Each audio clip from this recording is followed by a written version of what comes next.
Shall we start now?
Kartik sir, just a minute.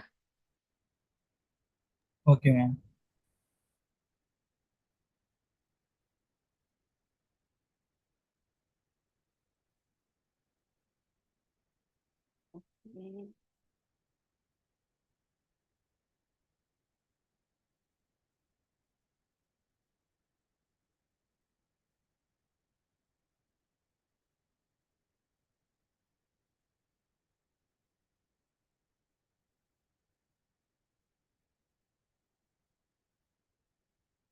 Okay, I am sorry बच्चों। Good afternoon to all. Sorry for the delay. Can I start चलिए। now? या ओके। तो बच्चों, हम लोग क्या पढ़ रहे थे? कोशिका से अंग तंत्र तक का चैप्टर चल रहा था हमारा, जिसमें कि हम लोग पादप पादप ऊतक के बारे में पढ़ रहे थे, है ना। जिसमें हमने क्या पढ़ा था बच्चे कि प्रतिभाजी ऊतक के बारे में पढ़ा, हमने स्थायी ऊतक के बारे में पढ़ा, है ना। प्रतिभाजी ऊतक, और हमने स्थायी ऊतक के बारे में हम लोग चर्चा कर रहे थे, है ना। ओके।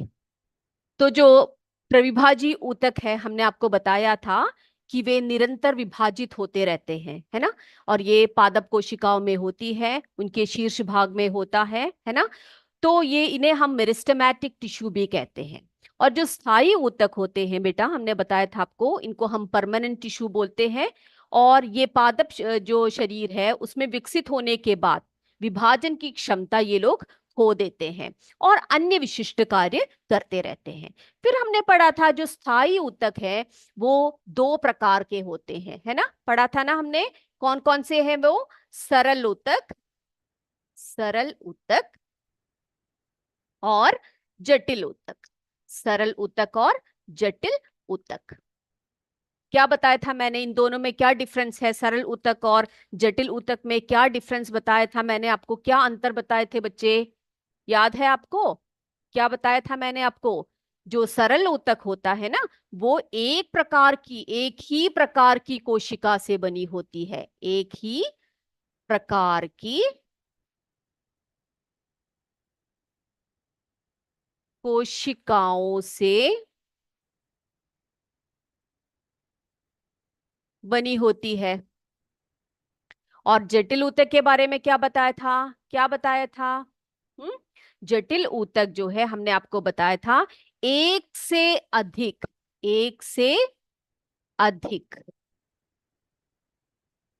प्रकार के, एक से अधिक प्रकार के कोशिकाओं से, एक से अधिक प्रकार के कोशिकाओं से बने होते हैं। ये बताया था, ये हमने पिछली क्लास में पढ़ा था, है ना। और मैंने आपको बताया था जो जटिल ऊतक होते हैं उसके दो उदाहरण बताए थे मैंने आपको। बस यहीं पर हमने क्लास स्टॉप किया था, है ना। क्या क्या बताए थे मैंने? वो दो कौन से उदाहरण हैं? जी हाँ, बिल्कुल सही, जाइलम, जाइलम, और दूसरा है फ्लोयम, है ना। जाइलम और फ्लोयम। अब इसके बारे में हम लोग डिटेल में आज पढ़ेंगे। ठीक है बेटा। अब ये जो जटिल ऊतक है, दो उदाहरण है इसके, जाइलम और फ्लोएम। इस जटिल ऊतक को हम एक और ऊतक के नाम से भी जानते हैं, जिसे हम संवहन ऊतक कहते हैं। मैंने आपको पिछली क्लास में बताया था कि जैसे कि जो चीजें होती है, पानी हो, खनिज लवण हो या भोज्य पदार्थ हो, इनका संवहन करना भी इन जटिल ऊतकों का काम है। तो ये जो जाइलम और फ्लोएम है, ये क्या करते हैं पौधों में, देखें। ठीक है, तो सबसे पहले हम लिखेंगे जाइलम के बारे में। यहां पर हम लिखते हैं जाइलम। ये जाइलम का कार्य क्या है? जाइलम क्या करता है बेटा, पता है? जो पौधों की जो जड़ें होती है ना, जड़ें, पौधों की जो जड़ें होती है, वे क्या करते हैं? जल और खनिज लवण का अवशोषण करते हैं, है ना। तो जो जड़ें, जो जिस जल खनिज लवण का अवशोषण करते हैं, आपको पता है ना, जो जड़ें होती हैं वही क्या करते हैं? एब्जॉर्ब करती हैं पानी को या खनिज लवण को। ये क्या करती हैं जाइलम्स? जो जड़ें जल खनिज लवण और का अवशोषण करते हैं, उनको कहाँ तक पहुंचाते हैं वे लोग? पत्तियों तक। जो पौधे होते हैं उनकी पत्तियों तक पहुंचाते हैं। ठीक है, पत्तियों तक पहुंचाते हैं। ये बात क्लियर हो गई। तो जाइलम का कार्य क्या है? क्या कार्य है जाइलम का? पौधों की जो जड़ें होती है उनके द्वारा अवशोषित जल एवं खनिज लवण को पत्तियों तक पहुंचाना, ये कार्य होता है जाइलम का। इसको अंग्रेजी में भी क्या लिखते हैं हम लोग? जाइलम लिखते हैं। क्या लिखते हैं? जाइलम लिखते हैं। तो हम जाइलम का कार्य क्या बोलते हैं? ट्रांसपोर्टेशन ऑफ वाटर, यानी कि पानी का क्या करना? ट्रांसपोर्टेशन करना। जल, उसके साथ साथ जो खनिज लवण होते हैं, जो जड़ें द्वारा अवशोषित होती है, उन्हें पत्तियों तक पहुंचाते हैं। अब आप मुझे बता सकते हैं कि पत्तियों तक क्यों पहुंचाते हैं? क्या कार्य करती हैं पत्तियां? बिल्कुल ठीक कहा आपने। क्या करती हैं? प्रकाश संश्लेषण करती हैं, है ना। प्रकाश संश्लेषण, प्रकाश संश्लेषण जिसे हम फोटोसिंथेसिस कहते हैं। तो प्रकाश संश्लेषण के लिए बच्चे क्या चाहिए?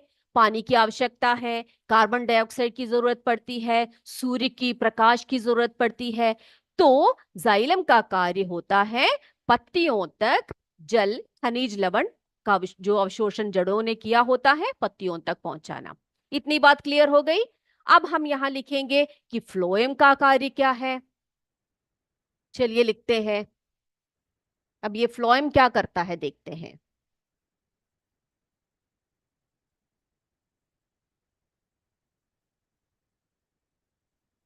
फ्लोएम, ठीक है, फ्लोएम का कार्य क्या है?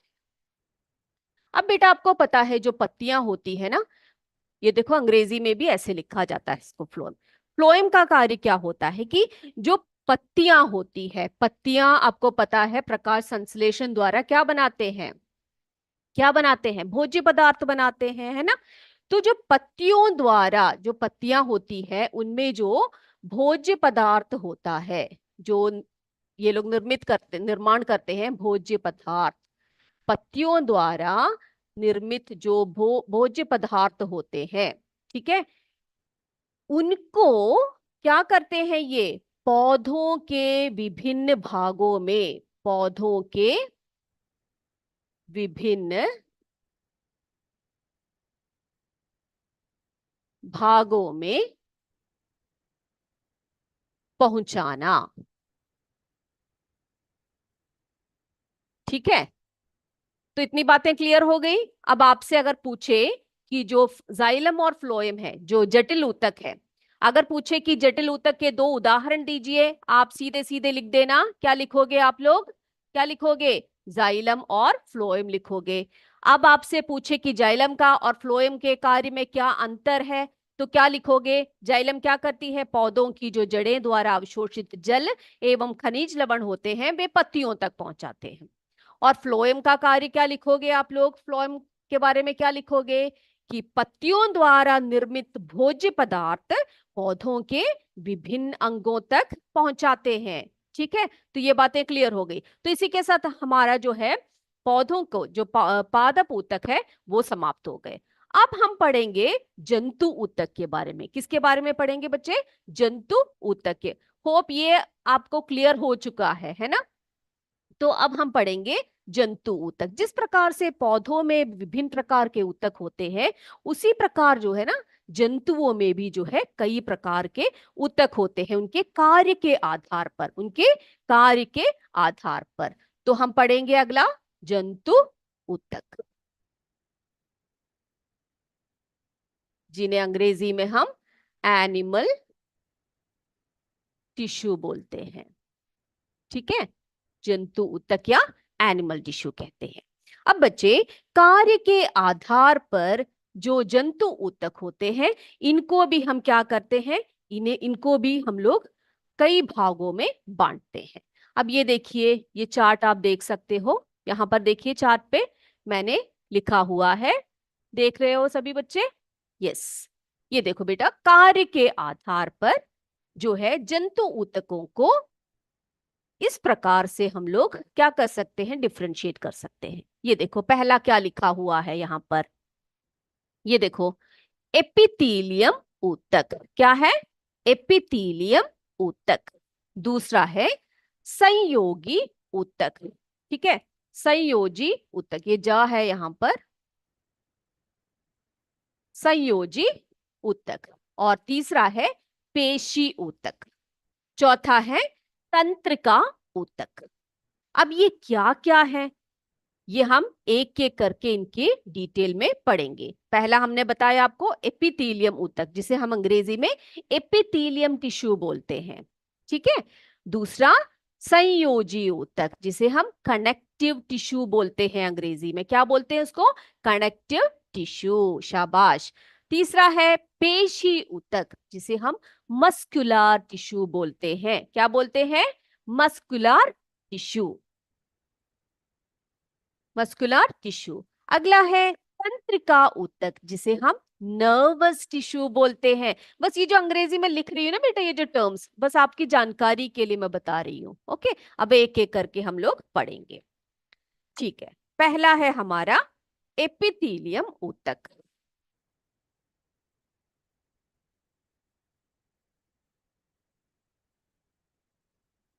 एपिथेलियम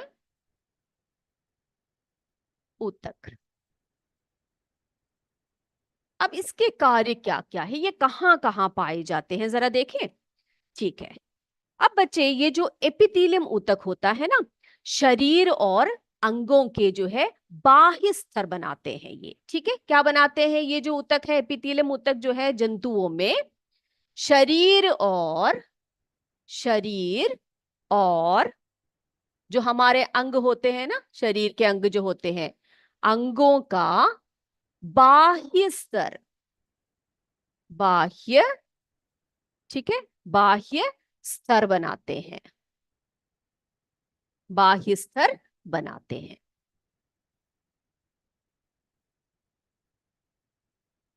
ओके, अब जो पूरे शरीर की बाहरी आवरण किससे बनी होती है? हमारी एपिथेलियम ऊतक से बनी होती है। तो हम लिख सकते हैं हमारे पूरे शरीर का बाहरी आवरण किससे बनी होती है?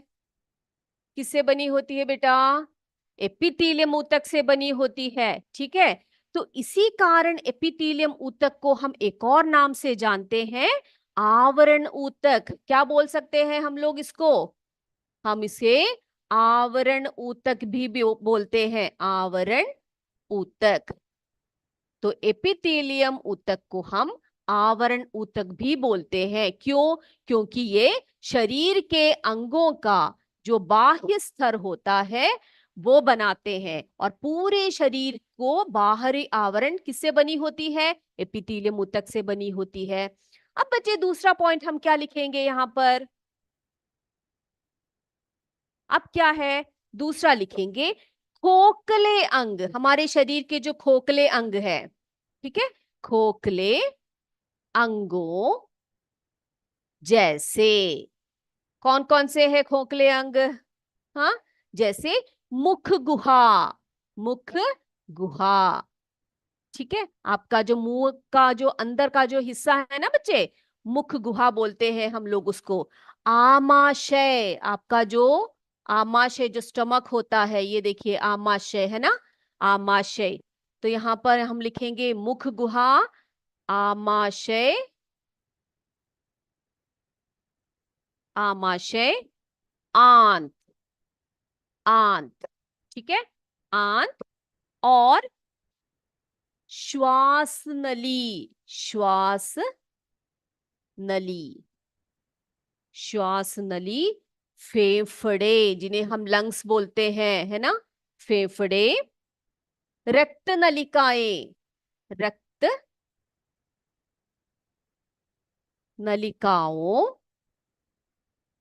के भीतर की सतह, के भीतर की सतह जो भी होती है, किनसे बनी होती है?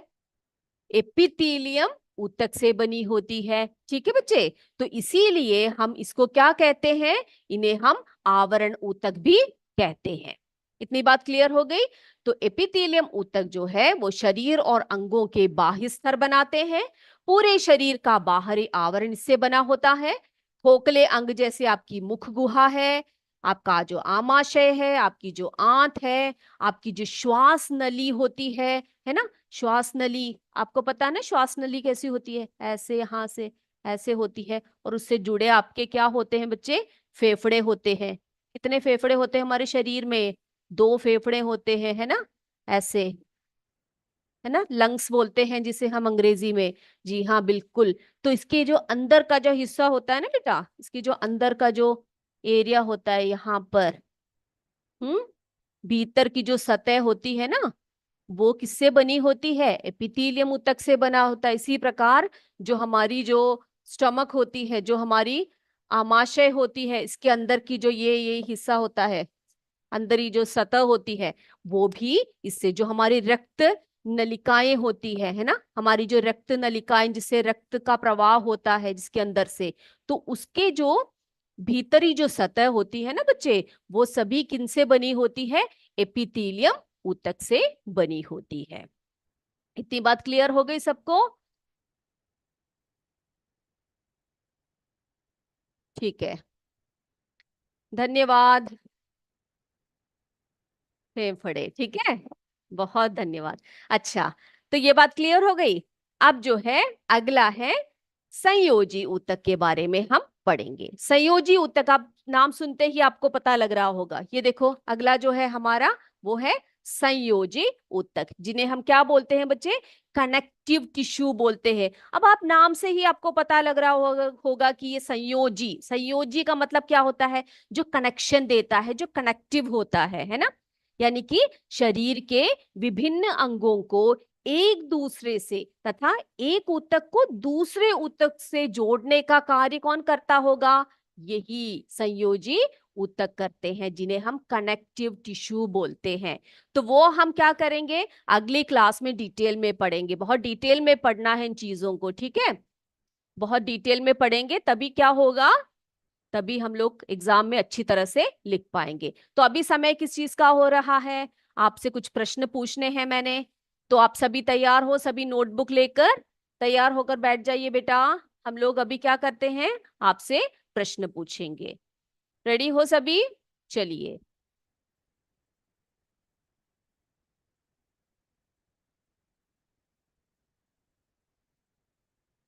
ओके, तो क्या करना है? निम्नलिखित कथनों में सही कथन पर सही और गलत कथन पर जो है गलत का चिन्ह आपने लगाना है। सबसे पहला देखिए, क्वेश्चन को अच्छी तरह से समझिएगा, उसके बाद आप अपने आंसर को लिखिए।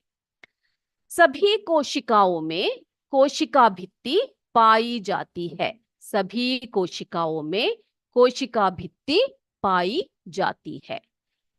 क्या ये सही स्टेटमेंट है या गलत है?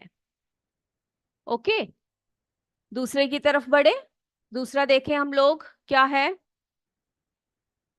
चलिए, अगला है पादप कोशिका में हरित लवक नामक, ये नमक लिखा हुआ है यहाँ पर, ये नामक है, ठीक है, नामक, इसको करेक्ट कर दीजिए, नामक,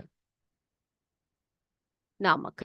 पादप कोशिका में हरित लवक नामक विशिष्ट कोशिकांग पाया जाता है, ठीक है। ये सही कथन है या गलत कथन है? पादप कोशिका में हरित लवक नामक विशिष्ट कोशिकांग पाया जाता है। अगला प्रश्न, अगला देखिए। अगला कथन है सभी कोशिकाओं में केंद्रक मध्य में होता है। सभी कोशिकाओं में केंद्रक मध्य में होता है। क्या ये कथन सही है या गलत है?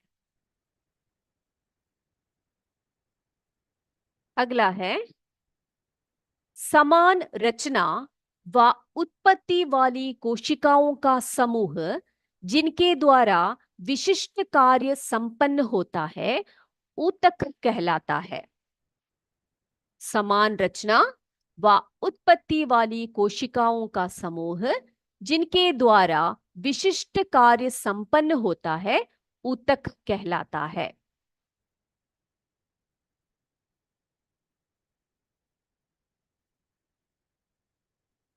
अगला चलते हैं। अगला जो कथन है वो है जंतुओं में लंबाई में वृद्धि एक निश्चित आयु तक होती है।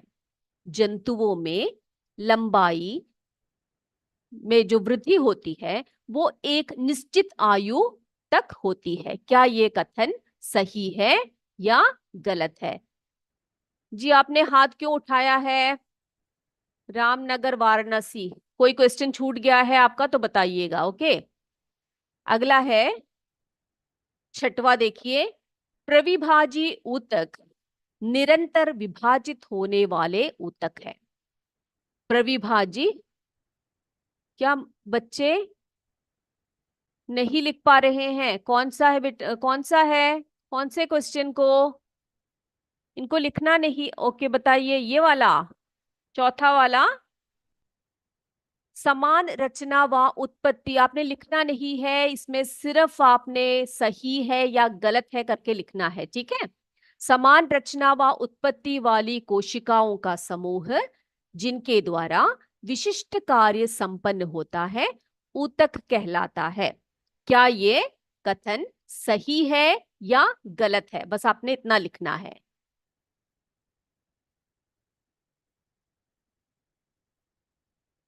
ओके। दूसरा वाला, पादप कोशिका में हरित लवक नामक विशिष्ट कोशिकांक पाया जाता है। क्या ये सही है या गलत है लिखना है आपने। ओके। अब पांचवा था हमारा जंतुओं में लंबाई में वृद्धि एक निश्चित आयु तक होती है। ये सही है या गलत है? बस आपने उतना ही लिखना है। अगला देखिए छठवा, प्रविभाजी ऊतक निरंतर विभाजित होने वाले ऊतक है। क्या ये कथन सही है या गलत है? सातवां देखिए, पौधों की जड़ों द्वारा अवशोषित जल एवं खनिज लवण पत्तियों तक पहुंचाने का कार्य फ्लोएम करते हैं। क्वेश्चन 1 भी चाहिए आपको? एक मिनट रुकिए। हाँ, पौधों की जड़ों द्वारा अवशोषित जल एवं खनिज लवण पत्तियों तक पहुंचाने का कार्य फ्लोएम करते हैं। क्या ये सही है या गलत है? ओके, किसी ने जो है पहला प्रश्न पूछा हुआ है, जरा जल्दी से लिखिए। सभी कोशिकाओं में कोशिका भित्ति पाई जाती है। क्या ये सही है या गलत है? सभी कोशिकाओं में कोशिका भित्ति पाई जाती है। ये कथन सही है या गलत है? Okay, thank you ma'am, Soni ma'am, thank you.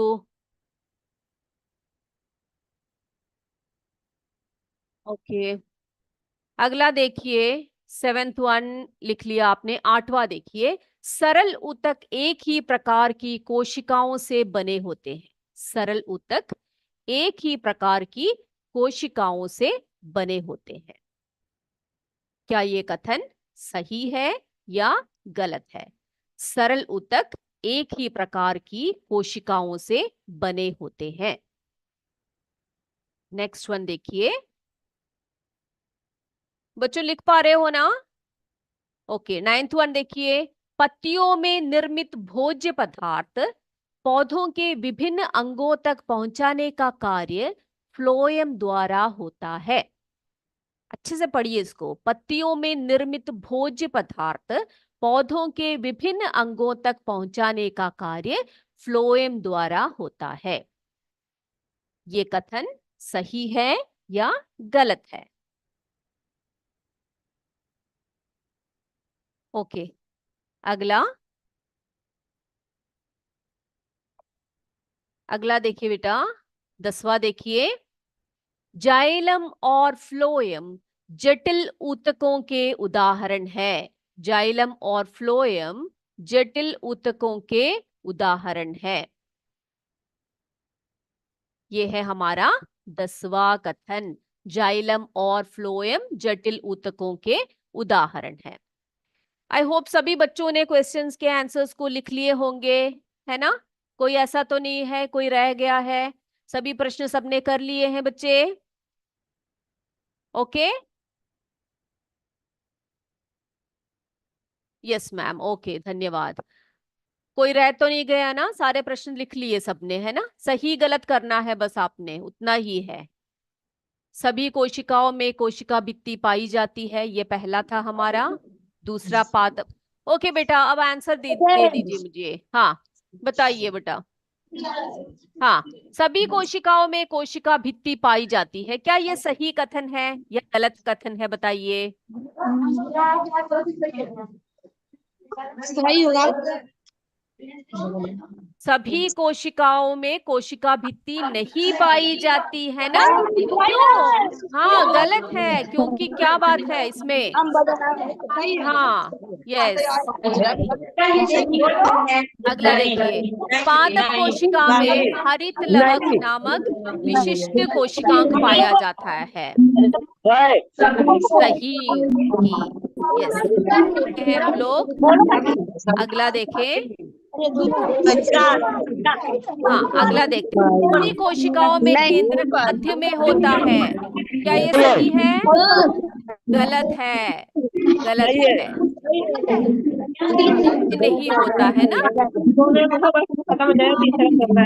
अगला देखिए, चौथा, कोशिकाओं का समूह जिनके द्वारा विशिष्ट कार्य संपन्न होता है, ऊतक कहते हैं। बताइए। हाँ ऊतक कहते हैं, है ना? सही है। सही है। अगला देखिए, तंतुओं में लंबाई में जो वृद्धि होती है वो एक निश्चित आयु तक होती है। सही है। सही है। सही है। शाबाश। अगला देखिए, प्रविभाजी ऊतक निरंतर विभाजित होने वाले ऊतक है। सही है। सही है, बिल्कुल सही है। अगला देखिए, पौधों की जड़ों द्वारा अवशोषित जल एवं खनिज लवण पत्तियों तक पहुंचाने का कार्य कौन करता है बेटा? फ्लोएम करता है कि जाइलम करता है? सही है। आपने क्वेश्चन को ठीक से पढ़ा नहीं है, इसका अर्थ है ना? कौन करता है? ये जाइलम करता है, फ्लोएम नहीं करता। अगला 8वां देखिए, तरल एक ही प्रकार की कोशिकाओं से बने होते हैं। सही है। सही है। सही है, सही।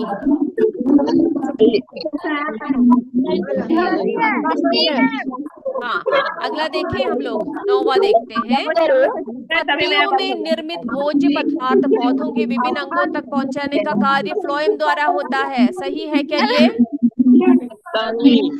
सही। अगला, जाइलम और फ्लोएम जटिल ऊतकों के उदाहरण। बिल्कुल सही है, बिल्कुल सही है। चलिए बेटा, तो आज के लिए बस इतना ही। अब अगली क्लास में हम आपसे फिर मिलेंगे। हमने और भी बहुत सारी चीजें पढ़नी है अब इस चैप्टर में, है? तब के लिए आपसे विदा लेते हैं बेटा। ओके, तब तक के लिए शक्ति, जय हिंद, जय भारत, धन्यवाद।